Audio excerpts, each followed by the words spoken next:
शुरुआत करते हैं दोस्तों आज के न्यूज़पेपर की हम साइंस वाले हिस्से के साथ में। आज संडे है और दिन है 28 जनवरी 2024। आज का न्यूज़पेपर हम एनालिसिस करने वाले हैं। संडे के दिन मेनली जो फोकस रहता है वो हमारा साइंस की न्यूज़ के ऊपर ही रहता है। साइंस की पहली न्यूज़ जो हम डिस्कस करने वाले हैं ये क्रोमोसोम पर आधारित है। यहाँ पर हम अरेबिका कॉफ़ी का अध्ययन करने वाले हैं। इससे रिलेटेड कुछ रिसर्च सामने आई है।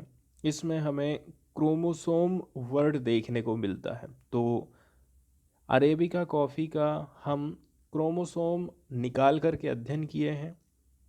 इसमें बोला जा रहा है कि उतनी ज़्यादा जेनेटिक डाइवर्सिटी हमको नहीं देखने को मिली है। क्रोमोसोम की यदि हम बात करें तो सबसे पहले हमें कोशिका को समझना होगा। कोई भी प्राणी जात, कोई भी जीव कोशिकाओं से मिलकर के बना है। बिना कोशिका के हम जीव की संकल्पना नहीं कर सकते।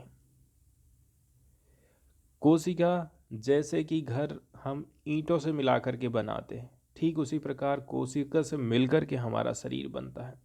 तो इसका यदि हम सीक्वेंस देखें कि हमारी बॉडी का निर्माण कैसे करके हुआ है, सबसे पहले तो कोशिका आ जाएगी। कोशिका के बाद कोशिकाएं आपस में मिला करके ऊतक का निर्माण करती हैं। इसके बाद ऊतक क्या काम करते हैं, ऊतक आपस में मिलकर के अंगों का निर्माण करते हैं और अंग से हमारा शरीर बन जाता है। इस प्रकार से कोशिका हमारी सबसे बेसिक चीज़ हो गई है। कोशिका की जब हम संरचना को देखते हैं तो कोशिका के भीतर हम देखते हैं कई प्रकार के पार्ट्स हैं। जैसे एग्जाम्पल के तौर पर हम केंद्रक बोल सकते हैं। केंद्रक क्या है? एक झिल्ली युक्त संरचना है। केंद्रक क्या है? झिल्ली वाला एक संरचना है, भाग है कोशिका का। इसी केंद्रक में क्रोमोसोम होता है और इसमें अनुवांशिक पदार्थ डीएनए पाया जाता है। जिस कोशिका में झिल्ली वाला केंद्रक है उसको हम यूकैरियोटिक बोलते हैं और जिसमें झिल्ली युक्त केंद्रक नहीं पाया जाता है उसको हम प्रोकैरियोटिक कोशिकाएं बोलते हैं। तो न्यूज़ की तरफ चलते हैं और देख लेते हैं कि क्या क्या हमको अरेबिका कॉफ़ी से रिलेटेड चीज़ें पता चली हैं। क्रोमोसोम लेवल असेंबली करी गई थी और इसको पब्लिश किया गया है नेचर कम्युनिकेशन में, नेचर पत्रिका में। इससे पता चला है sources of genetic diversity of arabica coffee. Arabica coffee में जेनेटिक डाइवर्सिटी है, इसके सोर्स का हम पता लगा पाए हैं।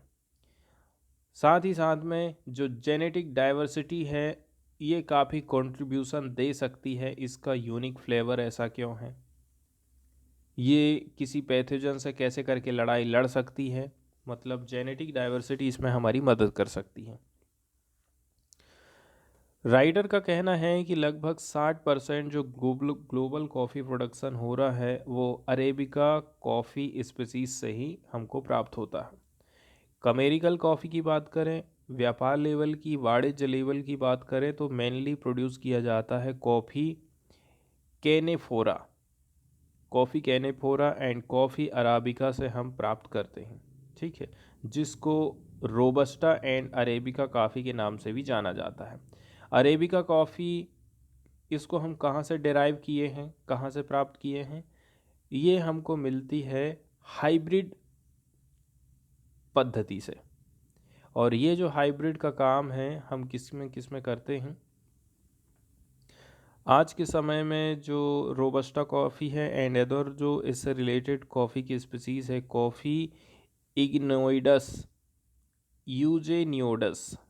यूजेनियोडस और अभी हाल फिलहाल की जो कॉफ़ी उसके बीच में संकरण कराया गया है ना, तब हम इसको प्राप्त कर पाए हैं। यहाँ पर जो जीनोम है काफ़ी कॉम्प्लेक्स हमको दिखाई देते हैं। राइटर का कहना है कि जो जीनोम है जब हम इसका अध्ययन किए हैं तो कॉम्प्लेक्स जीनोम हमको देखने को मिले हैं।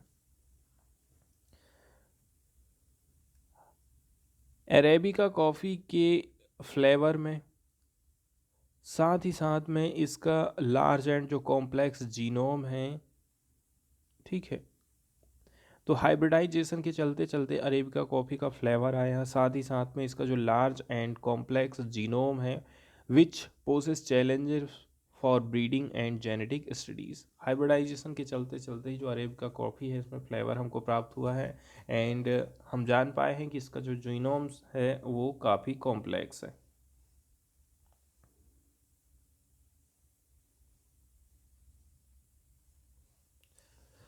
आगे बढ़ते हैं। बहुत सारे पार्शियल जीनोम असेंबली की बात करें, बहुत सारे हम आंशिक जीनोम असेंबली की बात कर रहे हैं अरेबिका कॉफ़ी की, अभी अवेलेबल है करेंटली। लेकिन बोला जा रहा है जो मैकेनिज़्म है जिसके माध्यम से हम जनरेट कर सकते हैं इसके जेनेटिक डाइवर्सिटीज़ को, ये अभी तक क्लियर नहीं हो पाया है। आगे बढ़ते हैं कि इस स्टडी में कौन कौन लोग पार्टिसिपेट किए हैं। तो इस टीटूटो डी जेनामिका अपलाटका उडीन, इटली के मिशेल मार्गंटे और अन्य लोग ने अरेबिका कॉफ़ी के लिए अधिक संपूर्ण जीनोम असेंबली उत्पन्न करने के लिए नए नए जो टेक्निक हैं उनका यूज़ किया है। लेटेस्ट सीक्वेंसिंग टेक्नोलॉजी का इन्होंने इस्तेमाल किया है ताकि जनरेट कर सकें और भी ज़्यादा complete genome assembly arabica coffee के लिए। एंड इसी के माध्यम से हम एनालिसिस कर पाए हैं इसका जो क्रोमोसोम का स्ट्रक्चर है वो कैसा है, उसका यहाँ पर वैज्ञानिक लोग पता लगाए हैं। जब हम जीनोम को एनालाइज कर रहे थे, इसमें इंक्लूडिंग है प्रीवियसली इनएक्सेसिबल रीजन, उस क्षेत्र की भी जानकारी हम हासिल कर पाए हैं जिधर किसी लोग का ध्यान नहीं जाता। मतलब हम सेंट्रोमेयर्स के किनारे किनारे की बात कर रहे हैं। यहाँ पर आपको अलग टाइप का डिफरेंस स्ट्रक्चर देखने को मिला था। Function and evolution of the genomes contributed by its two progenitor species specially for genes involve in caffeine biosynthesis. तो बोला जा रहा है, देखिए इसकी दो पूर्वज प्रजातियों द्वारा योगदान किए गए जीनोम की संरचना, काम और विकास में डिफरेंस पाया गया।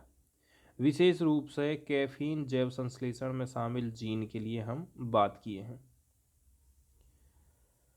इसके अलावा वैज्ञानिक लोगों ने एनालाइज किया है, 174 सैंपल कलेक्ट करे गए थे, इनके जीनोम का अध्ययन किया था। अलग अलग स्पीसीज़ हमको देखने को मिली थी कॉफ़ी की। जीनस, कॉफ़ी जीनस का यहाँ पर अध्ययन किया जाता है और नोटिस किया था काफ़ी लो लेवल जेनेटिक डाइवर्सिटी है अराबिका कॉफ़ी में।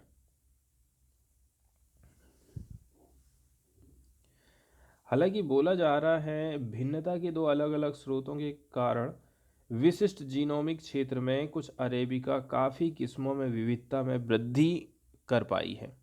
कहीं कहीं आपको वेरिएशन में हाई वैल्यू देखने को मिलता है।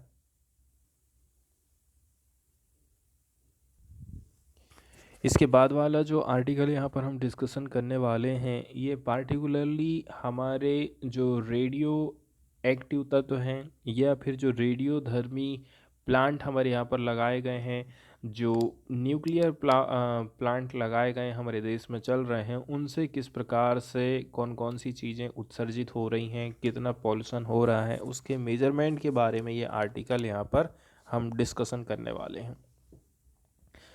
तो मिनिमल वर्ड यूज़ किया गया है जिसका मतलब होता है न्यूनतम। हम न्यूनतम की बात करेंगे कि भाई कम से भी कम कितना हम यहाँ पर पकड़ पा रहे हैं कि मिनिमम यहाँ पर इतना उत्सर्जन हो रहा है, कितना मिनिमम रेडियो एक्टिव डिस्चार्जेस हो रहा है इंडियन न्यूक्लियर प्लांट से, इसके बारे में स्टडी सामने आई है। सैंपल हमने कलेक्ट कर लिए हैं, हमने मेज़र्ड किए हैं, ठीक है, हमने मेज़रमेंट किए हैं मैक्सिमम 30 किलोमीटर के रेडियस में। एग्जांपल के तौर पर आप जहाँ हैं, जहाँ बैठे हैं, वहाँ पर यदि कोई न्यूक्लियर प्लांट है तो वहाँ से आप 30 किलोमीटर का रेडियस खींच दीजिए, ठीक है, 30 किलोमीटर का गोल सर्किल खींच दीजिए। तो इस पूरे एरिया में स्टडी कंडक्ट कराई गई है। हालांकि इसमें ये बोला जा रहा है कि 5 किलोमीटर का जो रेडियस रहा है, इसके आगे यदि आप जाएंगे ठीक है। तो बोला जा रहा है जो फिशन प्रोडक्ट्स का कंसंट्रेशन है ना, वो बिलो मिनिमम डिक्टेबल एक्टिविटी से कैसा रहा है, बोला जा रहा है वो नीचे रहा है।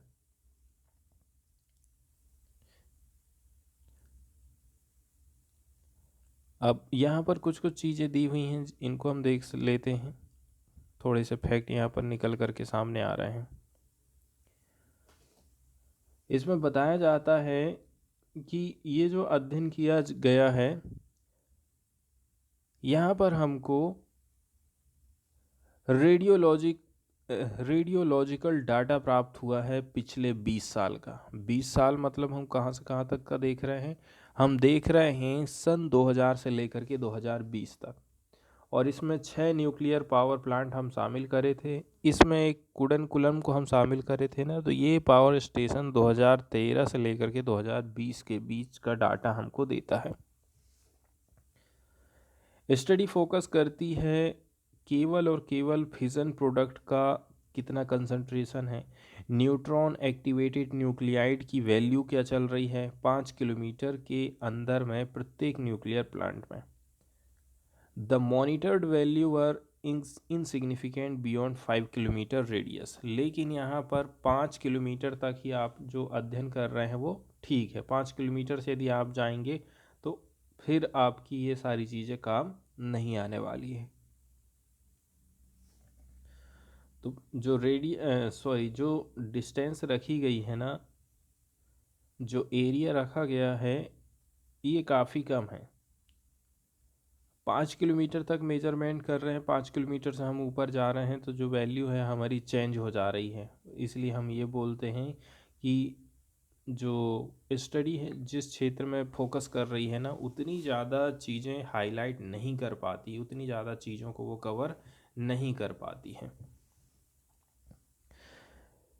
इसके अलावा बोला जा रहा है कि जो फिजन प्रोडक्ट हैं इसके अंतर्गत आपको noble gases argon 41, radio iodine, particulate radio nuclides हैं, cobalt 60, strontium 90, caesium 137 and tritium released as gaseous waste were studies. तो गैस के रूप में भी यदि कोई चीज़ निकल रहा है उसका भी यहाँ पर अध्ययन किया गया है। लिक्विड डिस्चार्ज भी इसमें शामिल रहा था। लिक्विड डिस्चार्ज के अंतर्गत आप देख सकते हैं, लिक्विड डिस्चार्ज का एग्जाम्पल यदि अपन देखेंगे यहाँ पर, तो लिक्विड डिस्चार्ज में शामिल है fission product, radio nuclide, radio iodine, ट्राइट्रियम, strontium 19, caesium 137 and activation product like cobalt. तो ये जो चीज़ें हैं वो लिक्विड डिस्चार्ज के अंतर्गत शामिल करी गई हैं। वहीं एयर की बात कर लें, particulates, the average radio nuclides and average iodine 131 activity concentration वो 1 MBQ पर क्यूबिक मीटर से लो रहा है। सीजियम के मामले में, स्ट्रोंशियम के मामले में कंसंट्रेशन 10 MBQ पर क्यूबिक मीटर से बिलो रहा है। और भी यदि हम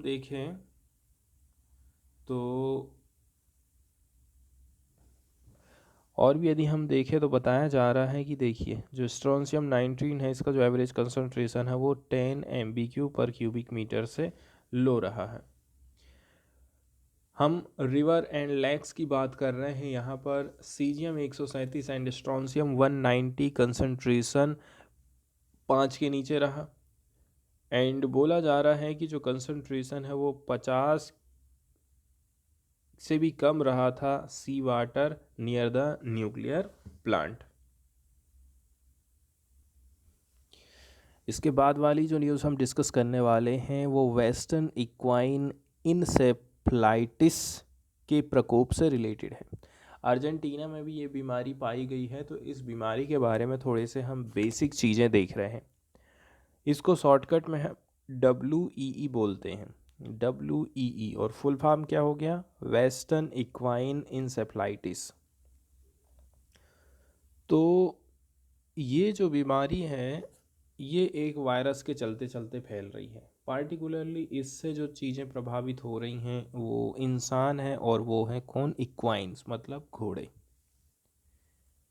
ज़्यादातर इंसानों में ये जो बीमारी फैल रही है इसको आप एसोसिएट करके देखते हैं, जोड़ के देखते हैं कि ये भाई एपिडेमिक हो गई है बर्ड एंड हॉर्सेस में। ये वायरस एक जगह से दूसरी जगह स्प्रीड कर सकता है। कैसे करके? माइग्रेशन ऑफ इन्फेक्टेड बर्ड के माध्यम से, या फिर movement of people and animals carrying the virus. आपको है ये बीमारी, खांसते छींकते ऐसे करके आपके संपर्क में जो भी आएगा उनको ये वायरस फैल जाएगा। तो इस प्रकार से इसके बारे में क्या क्या न्यूज़ आई है इसको हम डिस्कस करते हैं। अब अर्जेंटीना में भी ये बीमारी फैल रही है, तो कितने साल के बाद फैली? 20 दिसंबर 2023 को अर्जेंटीना में international health regulations national focal point ने पूरे पैन अमेरिकन हेल्थ ऑर्गेनाइजेशन, इसमें PAHO शामिल है, WHO शामिल है, को वेस्टर्न इक्वाइन इंसेफेलाइटिस वायरस के संक्रमण के एक मानव मामले के बारे में पूरी दुनिया को सचेत किया गया है कि भाई आप थोड़ा सा आप जाग जाइए।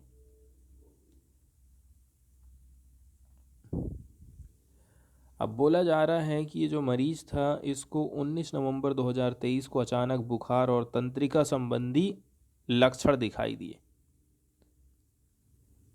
न्यूरल भी लक्षण इसको कुछ कुछ दिखाई दिए थे। बाद में उसे एक प्रांतीय अस्पताल में भर्ती कराया गया और 20 दिसंबर को बोला जा रहा है कि जो भी कार्यवाही है इसके बाद छुट्टी दे दी गई। तब से इसका प्रकोप बढ़कर के अर्जेंटीना में संक्रमण के 21 नए मामलों की पुष्टि कर रहा है, और ये देश में आखिरी मामला सामने आने के 2 दशक के बाद हमको देखने को मिला है। तो जो केसेस हैं आज से 1980 1983 के टाइम पीरियड में हमको देखने को मिले थे अर्जेंटीना में। फिर इसके बाद आगे चल कर के 1996 में एक केस आया था, आइसोलेटेड केस आया था। तो जो वर्तमान का आउटब्रेक रहा है वो ऐसे टाइम में आ रहा है। वर्तमान प्रकोप भी अर्जेंटीना और उरुग्वे में घोड़ों में चल रहे प्रकोप के संदर्भ में ही आया है। अतीत में अमेरिका और कनाडा से वेस्टर्न इक्विन एन्सेफेलाइटिस के कई प्रकोप और मानव मामले सामने हमको देखने को मिले, और इस साल कितने सारे केसेस हमको देखने को मिले हैं? 3000 से भी ज़्यादा केसेस। वेस्टर्न इक्वाइन इंसेफ्लाइटिस एक मच्छर जनित संक्रमण होता है जो WEEV के कारण हो रहा है, जो वायरस के टोगा विरेडे परिवार फैमिली से संबंधित है।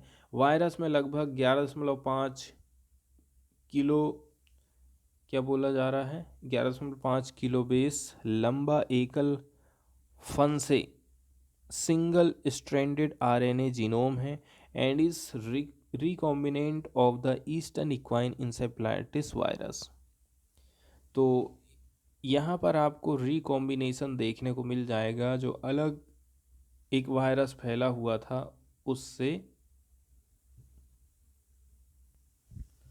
साइंस वाली जो अगली खबर हम देखने वाले हैं, ये हम ऑयल सैंड्स की बात कर रहे हैं। वहाँ पर कितना कार्बन इमिशन हो सकता है इसको हम हमेशा से ही अंडर एस्टिमेटेड करते चले आ रहे हैं। तो देखते हैं इस बार क्या एस्टिमेशन लगाया जा रहा है। कनाडा में अथबास्का तेल रेत के ऊपर हवा में कुल गैसीय कार्बनिक सांद्रता के नए माप लिए गए हैं, और मेज़रमेंट जब लिया गया है तो इससे बहुत सारी चीज़ें सामने भी निकल करके सामने आई हैं। तो कुछ जो न्यू मेज़रमेंट किए गए हैं ना, टोटल जो गैसोसियस ऑर्गेनिक कार्बन कंसंट्रेशन है एयर में, एरिया का नाम आप देख सकते हैं Athabasca oil sand Canada.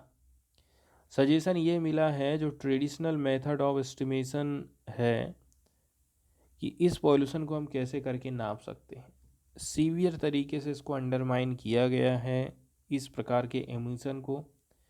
Aircraft based measurement से ये पता चला है कि जो टोटल गैसोसियस ऑर्गेनिक कार्बन एमिशन है, ऑयल सैंड ऑपरेशन के चलते चलते, मतलब ऑयल सैंड ऑपरेशन अब काफ़ी ज़्यादा बढ़ चुका है। ये जो इंडस्ट्री है काफ़ी आगे निकल चुकी है। इसकी जो वैल्यू है 1900% से लेकर के 6300% तक रिपोर्ट करी गई है। तो कुल मिलाकर के देखा जाए सरफेस माइनिंग ऑपरेशन में, चाहे वो एक्सट्रैक्शन हो, ठीक है, तो यहाँ से भी इमिशन हमको देखने को मिल जाता है। इसके बाद आगे बढ़ते हैं और देखते हैं इंडिया और फ्रांस के रिलेशनशिप को यहाँ पर बताया जाता है। भारत और फ्रांस हिंद महासागर में संयुक्त निगरानी मिशन स्थापित करने पर सहमत हो गए हैं। जॉइंट सर्विलांस मिशन चलाने वाले हैं इंडियन ओशियन में। शायद चाइना को काउंटर करने का यहाँ पर इरादा है सरकार का, और इसमें हमें जो मदद मिलने वाली है वो फ्रांस से मिलने वाली है। भारत और फ्रांस 2020 और 2022 में फ्रेंच ला रीयूनियन से किए जाने वाले संयुक्त निगरानी मिशन के हिसाब से ही आधार पर ही दक्षिण पश्चिम हिंद महासागर में अपने सहयोग को तेज करने पर सहमत हो गए हैं। तो ये जो एरिया है काफ़ी चर्चा वाला एरिया रहा करता है, ठीक है, पार्टिकुलरली क्योंकि यहाँ पर चाइना की डोमिनेंस बढ़ते जा रही है, नए नए द्वीप हथिया लेगा, वहाँ के संसाधनों पर कब्जा कर लेगा, आपके जहाज़ों के ऊपर हमला करेगा, तो इस प्रकार से उसका दबदबा बना रहता है। इसके अलावा बोला जा रहा है कि देखिए, जो दोनों कंट्रीज़ हैं उन्होंने वेलकम किया है बायलैटरल डायलॉग में क्या क्या प्रोग्रेस हुआ है, साथ ही साथ identification of specific opportunity for using India as a base for manufacture.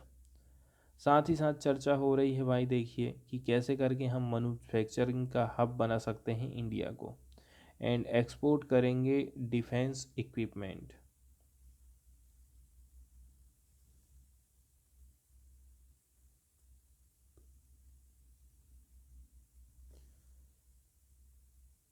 तो इस प्रकार से देखा जाए ना तो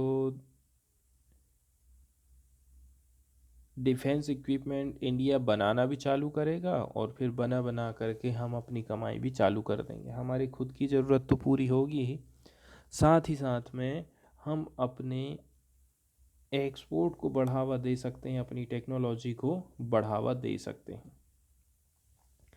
फ्रांस पहला मेजर मिलिट्री पावर है which India has conducted joint patrol with Indian navies P-8I maritime patrol aircraft.